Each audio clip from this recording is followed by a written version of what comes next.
Trump ordered an attack on Venezuela. Previously, these were just threats, but Trump ultimately decided to go ahead with it. His goal is to overthrow the current government in Venezuela. Trump justifies it this way. What happened to Maduro can happen to others. Everyone should understand this. Maduro's socialist regime stole the U.S. oil infrastructure. America will not allow other countries to rob it. American oil giants will restore and reconstruct oil production so that the U.S. can earn money. Trump also states, "We are talking to people. We are appointing various people, and we will tell you who exactly these people are who will govern Venezuela. We are ready to carry out a second, much larger attack if necessary." Quote, "The U.S. will make the people of Venezuela rich, independent, and secure." What do you think about this? Well, I think you understand that these fairy tales, which, unfortunately, the leadership of the Communist Party of the Russian Federation also repeats, about Trump doing all this to Venezuela for some oil. I'm saying that America has more oil than we do. Well, maybe a little less than Venezuela, maybe. But because TSAP sold Alaska to the Americans for $7 million in 1867, they call the whole of Alaska a national oil reservoir. Well, that means they've discovered oil fields there, but they're just not touching them yet. They're saving them for a rainy day, you know. There are no fools there selling off their national wealth for dirty green paper. And you see, those who mumble that all this happened because of oil, well, they should at least have a little understanding of the situation. In Venezuela, oil was nationalized in 1974. It's been over 20 years, actually, yes.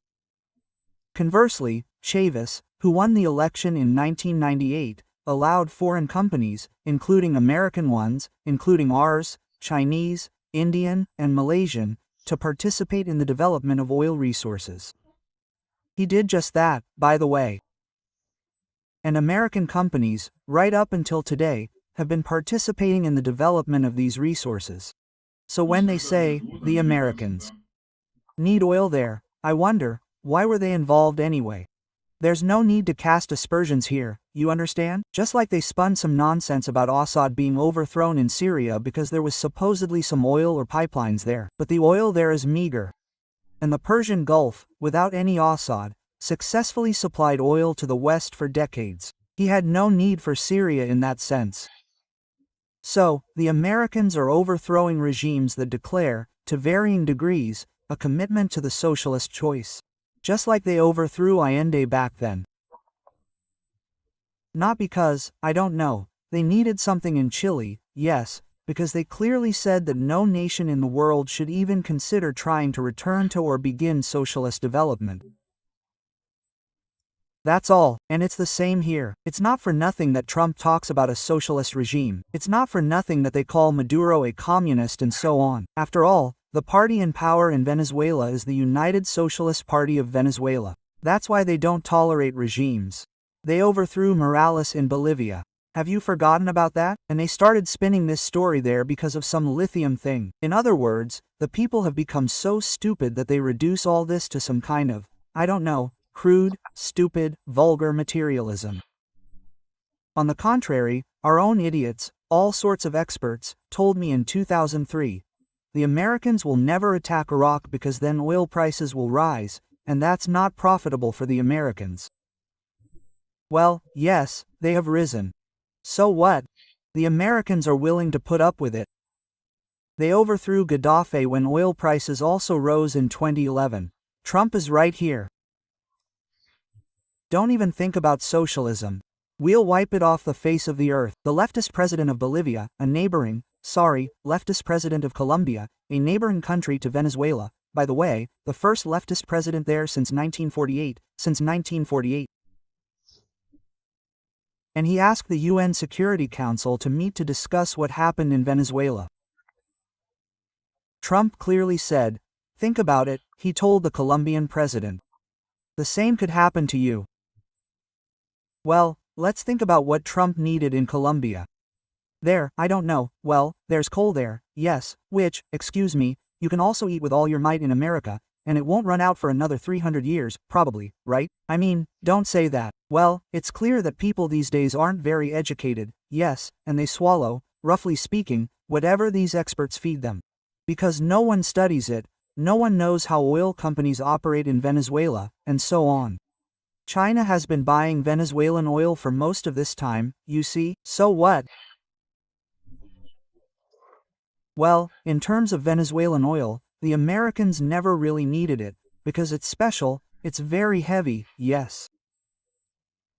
And, so to speak, the Venezuelans have always imported special, well, if you can call it that, flares, or something, for this oil, you see, without which no one will buy this oil at all.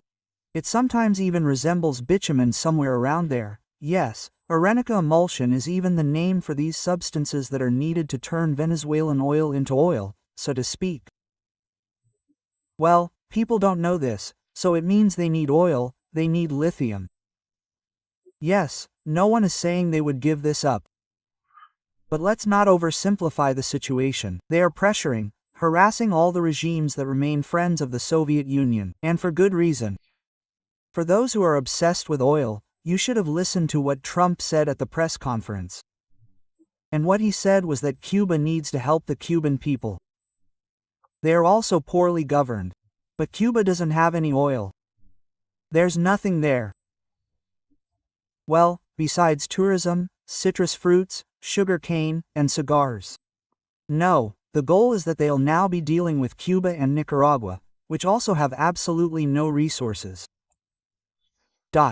They want the Panama Canal back.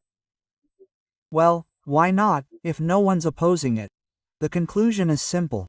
The Americans are acting this way precisely because, no, despite all the empty chatter about a multipolar world, which we've been fed up with for 30 years, there was a multipolar world until 1991. Yes, one polis was headed by the Soviet Union, which had several dozen allied countries, which is why they hammered the Americans in Vietnam, and they didn't dare yap at Cuba, which is 150 kilometers away, because Cuba was under the reliable protection of the USSR. That's all. Now the USSR is temporarily gone, which is why they're acting this way. That's why they've gone wild. They don't see any reason to restrain themselves, because everyone's just sitting there, yapping occasionally, saying that it shouldn't be like this, why bother? Basically, they're doing nothing about it. This is the triumph of imperialism. It's, so to speak, classic form, the one Vladimir Ilyich Lenin wrote about. And so this lawlessness will continue, this brazen violation of international law, which can be covered up with anything, like, I don't know, the war on drugs. It's just a matter of the paper this candy is wrapped in. This will all continue until a powerful socialist bloc re-emerges in the world.